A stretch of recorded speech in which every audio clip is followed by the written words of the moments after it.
running out of time a little bit, but it's an important story because we have Senator John Warner's son here, John Warner IV. He's been kind enough to host Eric Hecker and Holly at his place here in D.C. And he has a very important story to tell you about what his grandfather shared prior to his passing. And his grandfather was the Paul Mellon of the Mellon family. So if you would come up and just share that, it would be very much appreciated. We would advertise with Carl Jung in Switzerland. And then we'd go out to his Eros conferences and talk with him and George Gurdjieff and all the mystics of the day out in Switzerland.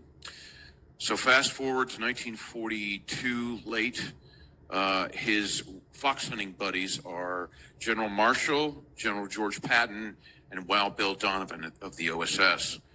And Wild Bill said, look, we need all the mystics and people we can to take on the Nazi SS. They're way into the occult. Few people understand this in the context of military. You need to help us. And so when I was in college, I was going to go in the Navy, and I became a racing driver instead. But when I talked to him one time after 3 of his lethal martinis, he was pretty lubricated. I said, tell me about the war. What were you doing with Patton? Because Patton was a real interest of mine. And uncharacteristically, his wife had left the room. He never talked with her in the room. But he said, well, we were in Czechoslovakia in May of 1945. And he was with Patton, a couple of his generals. He was with Alan Dulles, who was station chief in Switzerland for the OSS. And my grandfather was friends with him. My grandfather's brother-in-law, David K.E. Bruce, was station chief in London.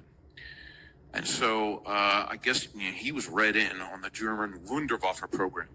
Now you're talking V-2 rockets, bigger rockets than that, radio-guided missiles, transistors. We did not invent them, the Germans did.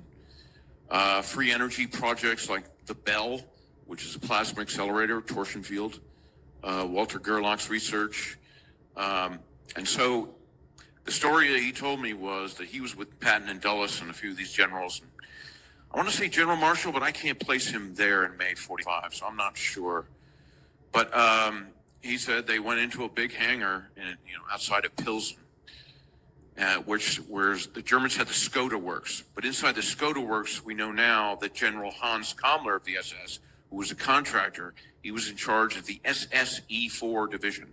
That's like the Area 51 of Germany at the time. Although his underground tunnels stretched all over Europe, there was the Riesa complex in Silesia, Poland, Berg Kristall, others. But this was near Pilsen, and he said it was an underground facility. And they saw the rockets. They saw the newer jet aircraft on drafting tables in a huge room. And they went into a large hangar that he said was at least 500 meters by 500 meters by 40 feet high. And there were rockets strewn everywhere. There were the radio-guided missiles, you name it. They had everything going on there. Some of it was destroyed. Some of the scientists had left, but there was a few Germans still there. Some of the science, they were all in the SS. And he said he saw a giant disc-shaped aircraft. And I said, is that the Flügelrad, the one with the BMW or Arado jet engines in the circle and didn't work? They had a lot of crazy projects going on. And he said, no, this one was much bigger. And my memory is thin, but I'm gonna say at least 100 meters wide and multi-story. Now this jibes, I didn't think anything of it at the time. This is 1985. I showed the Majestic 12 file documents to my dad in 1993. I was 31. He eventually caved in on those. And then after 9/11, I read Nick Cook's book, The Hunt for Zero Point, which I recommend to everyone in this room. Also Igor Witowski's book, The Wunderwaffe. And my jaw hit the floor when they were talking about Hans Kammler and all this stuff out in Pilsen at the SSE-4 division. And I said, holy shit, that's my grandfather's story. No one's going to believe me. So fast forward in 2010, I hear this guy on a podcast, and he said, well, I went up to Senator Warner's door. The press secretary gave me this cold shoulder. And I was like, wait a minute, Stephen Greer, my dad had called me in 2001 and said, these UFO guys are here. Maybe you ought to come down and see it. And I said, no, I've got a race. I couldn't make it in 2001. But I remember that story. And so I called him up and I said, I got some wild things to tell you. But I wanted to say another thing. My cousin, Chris Mellon, they just didn't pick this guy out of a hat. The Mellon family is a small committee of 300 ruling financial families of this country. Now, you can research that on your own. As far as what these bloodlines mean, they mean something to someone. And why there has been dozens of Mellons in military intelligence and civilian intelligence going back to World War II. I don't have all their names. I know Richard Mellon Scaife, he was involved. But these people, my grandfather, they helped fund the CIA and the NSA in the early days. Congress was strapped for cash. You got the World War II and you got the Korean War. So they started it as an off-the-books thing. Where did they learn that? General Gayland and the SS. The SS was a financially independent fiefdom, an empire, which actually Hans Kammler came up with the idea of renting slave labor to the German corporations, Krupp, Mercedes-Benz, Messerschmitt, you name it. And they would pay the SS. This is how convoluted this is.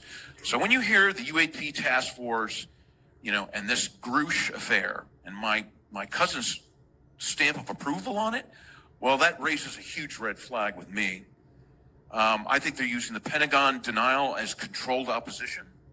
I think they're trying to get a hold of this narrative. After 80 years of subterfuge and skullduggery, they're trying to get the hold of this narrative. And I'll never forget, an admiral once told me in my dad's office, he said, this is when I used to see Bobby Ray Inman in my dad's office. They were all friends. He said, in the future, they're not going to give a damn about whether or not the public knows about crashes or little gray men or tall reptilian men with feathers or, and all this stuff. They don't care about that. They care about keeping the dirty laundry secret. And we've talked about it. These brave men came up here and showed you some of the drugs that have been moving around. There's no war on drugs. The DEA and the CIA has been importing drugs since the get-go, since the days of Joe Kennedy and offshore oil rigs, purportedly. And that's the Bush family. I mean, this gets really convoluted, but, I've grown up in this world. My father showed me how the deep state worked because he took me with him everywhere, starting at age 8 when he was Undersecretary of the Navy. I went to him with every naval base in the world almost. And I said, what are you doing in Antarctica? I was 14.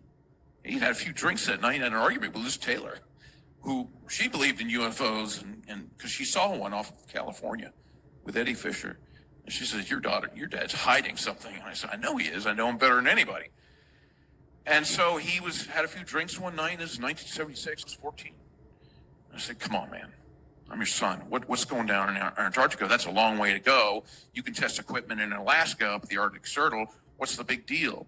Now, I didn't know the Germans had started going to Antarctica in 1903 and had been going back and back and back. The word is, can't prove it, but Admiral Byrd was on a couple of those German expeditions in the 30s as an advisor. So my dad, he said, well, we got sub bases. We're drilling out the ice. We've got to have, the Russians got them. God damn it, you got to counteract the Russians. And he said, and I said, well, okay, why Antarctica is so far away?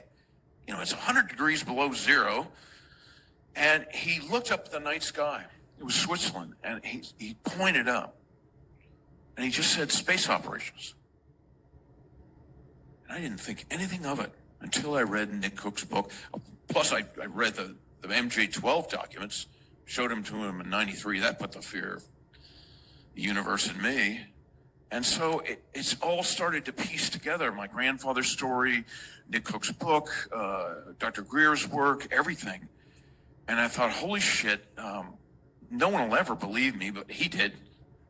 And later on, I asked my dad at the end of his life, I said, I'm going to go forward.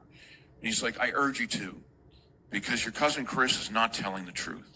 He's lying by omission. And when they get up there in 2017, say, this is a mystery. He is lying to the world, him and Louis Elizondo.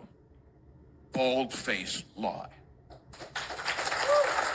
Thank you. Thank you.